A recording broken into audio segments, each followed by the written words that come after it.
ਵਾਹਿਗੁਰੂ ਜੀ ਕਾ ਖਾਲਸਾ ਵਾਹਿਗੁਰੂ ਜੀ ਕੀ ਫਤਿਹ।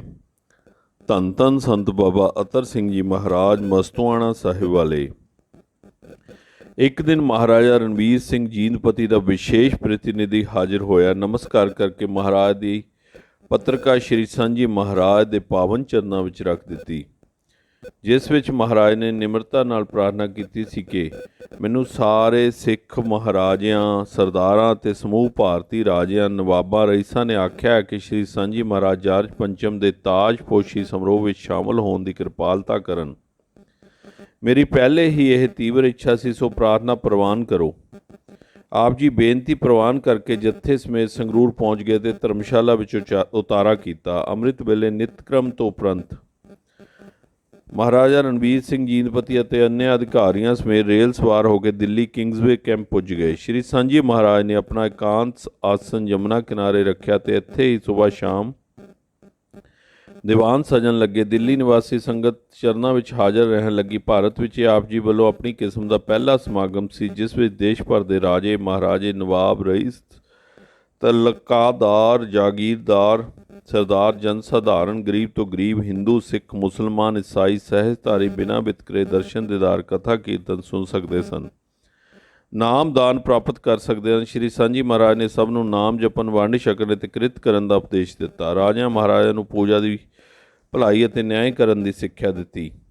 ਇਸ ਸਮੇਂ ਖਾਲਸਾ ਪੰਥ ਨੇ ਇੱਕ ਮਤਾ ਪਾਸ ਕੀਤਾ ਕਿ ਰਾਜ ਅਭਿਸ਼ੇਕ ਸਮਾਰੋਹ ਤੋਂ ਇੱਕ ਦਿਨ ਪਹਿਲਾਂ 11 ਦਸੰਬਰ ਨੂੰ ਵਿਸ਼ਾਲ ਜਲੂਸ ਕੱਢ ਕੇ ਖਾਲਸਾ ਪੰਥ ਦਾ ਗੌਰਵ ਅਤੇ ਪ੍ਰਭਾਵ ਪ੍ਰਦਰਸ਼ਨ ਕੀਤਾ ਜਾਵੇ।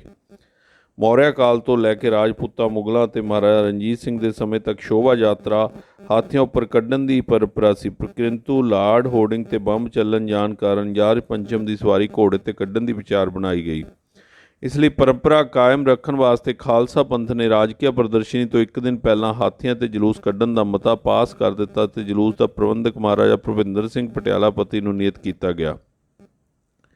ਅੰਮ੍ਰਿਤ ਵੇਲੇ ਹੀ ਪਟਿਆਲਾਪਤੀ ਸ਼੍ਰੀ ਸਾਂਝੀ ਮਹਾਰਾਜ ਦੇ ਪਾਵਨ ਚਰਨਾਂ ਵਿੱਚ ਉਚੇਚੇ ਹਾਜ਼ਰ ਹੋਇਆ ਅਤੇ ਪ੍ਰਾਰਥਨਾ ਕੀਤੀ ਕਿ ਆਪ ਜੀ ਜਲੂਸ ਵਿੱਚ ਸ਼ਾਮਲ ਹੋ ਕੇ ਸ਼ੋਭਾ ਵਧਾਉਣ ਦੀ ਕਿਰਪਾਲਤਾ ਕਰੋ ਜੀ।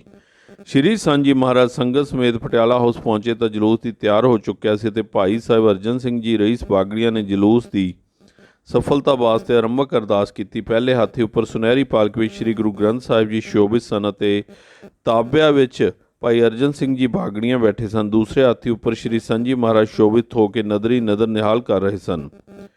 ਤੀਸਰੇ ਹਾਥੀ ਉੱਪਰ ਕੀਰਤਨੀ ਜੱਥਾ ਸ਼ਬਦ ਕੀਰਤਨ ਕਰ ਰਿਹਾ ਸੀ। ਇਸ ਤੋਂ ਮਗਰ ਰਾਜਿਆਂ, ਮਹਾਰਾਜਿਆਂ, ਰਈਸਾਂ, ਸਰਦਾਰਾਂ, ਸਿੰਘ ਸਭਾਵਾਂ, ਮਹਾਂਪੁਰਸ਼ਾਂ, ਸੰਤਾਂ, ਮਹੰਤਾਂ, ਵਿਦਿਅਕ ਆਸ਼ਰਮਾਂ ਅਤੇ ਭਿੰਨ-ਭਿੰਨ ਵਿਅਕਤੀਆਂ ਦੇ ਹਾਥੀਆਂ ਦਾ ਕਾਫਲਾ ਸੀ। ਮਗਰ ਸਮੂਹ ਸਿੱਖ ਰਿਆਸਤਾਂ ਦੀਆਂ ਫੌਜਾਂ ਆਪਣੀ ਆਪਣੀ ਰਾਜਕੀय ਵਰਦੀ ਵਿੱਚ ਚੱਲ ਰਹੀਆਂ ਸਨ। ਨਾਭਾ ਅਕਾਲ ਫੋਰਸ ਅਤੇ ਪਟਿਆਲਾ ਸਿੱਖ ਫੋਰਸ ਦੀ ਸ਼ਾਨ ਨਿਰਾਲੀ ਸੀ। ਸਭ ਤੋਂ ਅੱਗੇ ਤਰ੍ਹਾਂ ਤਰ੍ਹਾਂ ਦੇ ਪੰਥਕ ਮੋਟੋ, ਗੱਤਕਾ ਪਾਰਟੀਆਂ ਤੇ ਬੈਂਡ ਬਾਜੇ ਸ਼ੋਭਾ ਵਧਾ ਰਹੇ ਸਨ।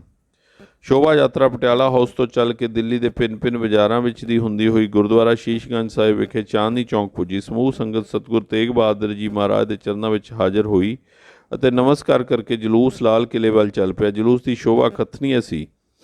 ਸ਼੍ਰੀ ਗੁਰੂ ਗ੍ਰੰਥ ਸਾਹਿਬ ਜੀ ਦਾ ਅਲੌਕਿਕ ਗੌਰਵ, ਮਨ ਤਨ ਨੂੰ ਸ਼ਾਂਤੀ ਪ੍ਰਦਾਨ ਕਰਨ ਵਾਲਾ ਗੁਰਬਾਣੀ ਦਾ ਕੀਰਤਨ, ਸ਼੍ਰੀ ਸਾਂਝੀ ਮਹਾਰਾਜ ਦੇ ਮਨੋਹਰ ਦਰਸ਼ਨ, ਰਾਜਿਆਂ ਮਹਾਰਾਜਿਆਂ ਦੇ ਰੋਹ ਭਰੇ ਚਿਹਰੇ, ਫੌਜੀ ਖਾਲਸੇ ਦੇ ਵੀਰ ਰਸ ਭਰਪੂਰ ਨੇਤਰ, ਪੰਥ ਸੇਵਕਾਂ ਅਤੇ ਸਤਪੁਰਸ਼ਾਂ ਦੀ ਨਿਮਰਤਾ ਭਰੀ ਕਰਨੀ ਨੇ ਖਾਲਸਾ ਪੰਥ ਦੀ ਸ਼ੋਭਾ ਯਾਤਰਾ ਦੇ ਗੌਰਵ ਨੂੰ 7ਵੇਂ ਆਕਾਸ਼ ਤੇ ਪਹੁੰਚਾਇਆ ਹੋਇਆ ਸੀ। ਦਿੱਲੀ ਖਾਲਸਾ ਪੰਥ ਦੀ ਸ਼ੋਭਾ ਯਾਤਰਾ ਦੇ ਸਵਾਗਤ ਵਾਸਤੇ ਗਲੀਆਂ, ਬਾਜ਼ਾਰਾਂ, ਕੋਠਿਆਂ ਤੇ ਸੁੰਦਰ ਵਸਤਰ ਪਹਿਨ ਕੇ ਕਈ ਘੰਟਿਆਂ ਤੋਂ ਬੈਠੀ ਹੋਈ ਸੀ ਅਤੇ ਜਨ ਸਧਾਰਨ ਦੀ ਭੀੜ ਕਥਨੀ ਸੀ। ਇਸ ਸਮੇਂ ਜਲੂਸ ਲਾਲ ਕਿਲੇ ਦੇ ਮੈਦਾਨ ਵਿੱਚੋਂ ਦੀਵਾਨ ਖਾਲਸਾ ਵੱਲ ਜਾ ਰਿਹਾ ਸੀ। ਸ਼੍ਰੀ ਸਾਂਝੀ ਮਹਾਰਾਜ ਨੇਤਰ ਬੰਦ ਕਰਕੇ ਅਡੋਲ ਸਮਾਧੀ ਸਥਿਰ ਬੈਠੇ ਹੋਏ ਸਨ। ਉਪਰੰਤ ਆਪ ਜੀ ਨੂੰ ਪ੍ਰਾਰਥਨਾ ਕੀਤੀ ਗਈ ਕਿ ਪਵਿੱਤਰ ਸ਼੍ਰੀ ਮੁਖ ਤੋਂ ਸ਼ਬਦ ਸੁਣਾਉਣ ਤਾਂ ਨੇਤਰ ਖੋਲ੍ਹ ਲਏ ਅਤੇ ਸ਼ਬਦ ਦਾ ਆਲਾਪ ਆਰੰਭ ਕਰ ਦਿੱਤਾ। ਪੈਜ ਰੱਖੀ ਕਰਤਾਰੇ ਜਨ ਕੀ ਪੈਜ ਰੱਖੀ, ਪੈਜ ਰੱਖੀ ਕਰਤਾਰੇ ਜਨ ਕੀ ਪੈਜ ਰੱਖੀ। ਸੋ ਬਾਬਾ ਜੀ ਨੇ ਖਾਲਸਾ ਪੰਥ ਨੂੰ ਬਹੁਤ ਕੁਝ ਦਿੱਤਾ ਹੈ। ਬਾਬਾ ਜੀ ਧੰਨ ਧੰਨ ਸੰਤ ਬਾਬਾ ਅਤਰ ਸਿੰਘ ਜੀ ਮਹਾਰਾਜ ਦੀ ਕਰਨੀ ਨੂੰ ਅਸੀਂ ਨਤਮਸਤਕ ਹੋਈਏ ਅਤੇ ਉਹਨਾਂ ਦੇ ਦਿੱਤੇ ਹੋਏ ਪੂਰਨਿਆਂ 'ਤੇ ਅਸੀਂ ਚੱਲੀਏ। ਵਾਹਿਗੁਰੂ ਜੀ ਕਾ ਖਾਲਸਾ, ਵਾਹਿਗੁਰੂ ਜੀ ਕੀ ਫਤਿਹ।